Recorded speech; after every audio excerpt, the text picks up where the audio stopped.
भविष्यमालिका अनुसार भगवान कल की अलग अलग तरीकों से विनाश का काम करेंगे। कभी वे जल भयानक बाढ़ सुनामी के रूप में विनाश करेंगे, तो कभी हवा तूफान के रूप में। धरती के 3 हिस्से नष्ट हो जाएंगे और चौथा हिस्सा बचेगा। कई जगहों पर जोरदार भूकंप आएंगे जिससे बहुत ज्यादा नुकसान होगा। कई तरह की प्राकृतिक आपदाएं आएंगी जो आज की धरती की भौगोलिक स्थिति को बदल देंगी।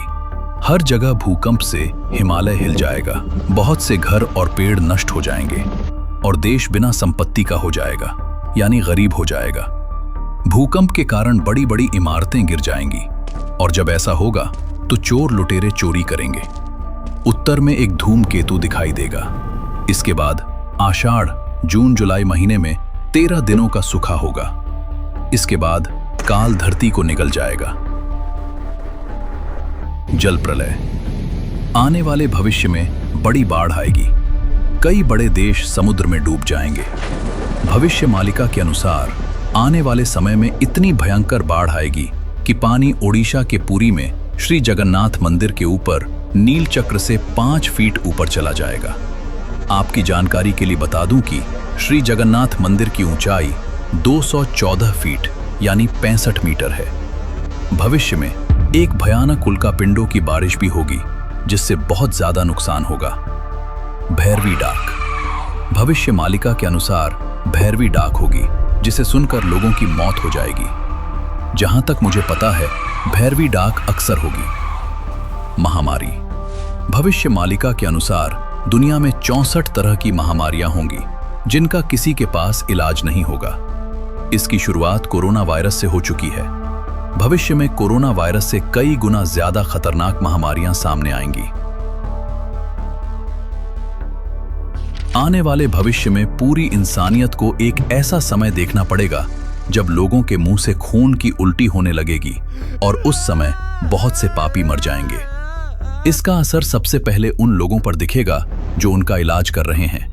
उसके बाद धीरे धीरे इसके लक्षण पूरे इंसानी समाज में दिखने लगेंगे और सभी पापियों का नाश हो जाएगा। लंजा नक्षत्र। भविष्य में एक बहुत बड़ा तारा समूह धरती पर गिरेगा, लेकिन भगवान कल्कि की कृपा से टकराने से पहले ही वह 3 टुकड़ों में टूट जाएगा। इससे भयानक लंजा तारा समूह एक साथ 3 दिशाओं में गिरेगा जिससे आसमान धुएं से भर जाएगा। उस दिन से कलयुग खत्म हो जाएगा और सतयुग सामने आ जाएगा। एक समय ऐसा आएगा जब मोबाइल फोन, कंप्यूटर, सभी इलेक्ट्रॉनिक वस्तुएं काम करना बंद कर देंगी। इस बारे में मालिका में डिटेल में बताया गया है। चीनी सैनिक भारत पर हमला करेंगे और सभी सैनिक एक दूसरे से लड़ेंगे। जब सभी इलेक्ट्रॉनिक वस्तुएं फेल हो जाएंगी, उस समय सबसे तेज वैज्ञानिक भी लाचार हो जाएंगे। वे बड़बड़ाने लगेंगे। वे बातें तो बहुत करेंगे लेकिन कर कुछ नहीं पाएंगे। जो देश अपनी टेक्नोलॉजी की तरक्की पर घमंड करते हैं, चाहे वो अमेरिका हो, इंग्लैंड हो, चीन हो या कोई और बड़ा देश, उनका घमंड चूर चूर हो जाएगा। उन्हें समझ नहीं आएगा कि क्या करें। उन्हें किसी तरह की सुरक्षा नहीं मिल पाएगी।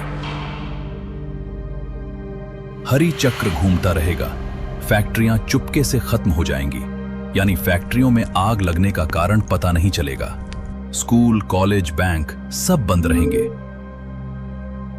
कलयुग के बचे हुए समय में सूरज रात में निकलेगा, वो भी पश्चिम से। महाप्रलय के बाद धरती की कुल आबादी घटकर 64 करोड़ रह जाएगी। इनमें से 33 करोड़ भारत में बचेंगे, जबकि बाकी 31 करोड़ दुनिया भर में बचेंगे। आधा भारत खत्म हो जाएगा। सभी राज्य वीरान हो जाएंगे। इसका मतलब है कि धरती से कुल इंसानी आबादी का लगभग 3/4 हिस्सा खत्म हो जाएगा। अगर आपको वीडियो पसंद आया हो तो लाइक, शेयर करें और ऐसी ही सही जानकारी के लिए हमारे चैनल को सब्सक्राइब करें।